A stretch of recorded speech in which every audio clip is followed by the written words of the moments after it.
एहतजाज है वज़ीर तालीम सरदार शाह जो सीनियर उस्तादनि ने पुठा अल्फाज़ ॻाल्हाया पहिरीं त उन जी माफ़ी वठे। उन खां पोइ असांजो सीनियर उस्तादनि जो सर्विस स्ट्रक्चर जो मैटर हले पियो। 2021 खां कैबिनेट मंज़ूर करे चुकी आहे। सीनियर उस्तादनि खे असां 17 ग्रेड ॾींदासीं।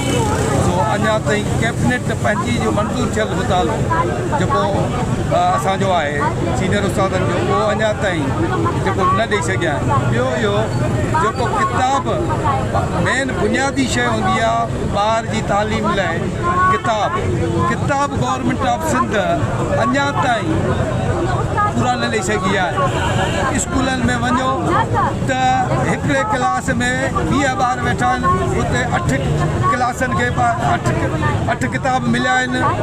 20 मां ॿारनि खे 8 ॿारनि खे 12 खे कोन मिलिया आहिनि। इहा पोजीशन पूरी सिंध में आहे।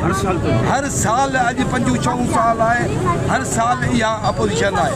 त हाणे मूंखे इहो ॿुधायो तालीम की गवर्नमेंट सिंध चए थी त असां तालीम वधाईंदासीं, ॿारनि खे पढ़ाईंदासीं, छा ते पढ़ंदा ॿार ग़रीब मिस्किननि जा ॿार। ॿियो इहो त फर्नीचर जी पोजीशन इहा आहे। ॿारनि में त वाशरूम बि कोन्हे, 4 दीवारी कान्हे, पर फर्नीचर शहरी स्कूलनि में फर्नीचर पूरो कोन्हे को त ॿार छा फर्श ते विहनि, नियाणियूं फर्श ते विहनि। ऐं असांजो मुतालबो आहे त फौरी सरदार शाह खे हटाए ऐं इंक्वायरी कराई वञे ऐं जनाब Bilawal Bhutto Zardari chairman Peoples Party असांजो मुतालबो आहे फौरी तौर सरदार शाह खे हटाए इनके ख़िलाफ़ कंहिं इदारनि खां साफ़ इदारनि खां इंक्वायरी कराई वञे त असां एहतिजाज ख़तमु कंदासीं, न त असांखे न पातियासीं ऐं मां उते बि धरणी।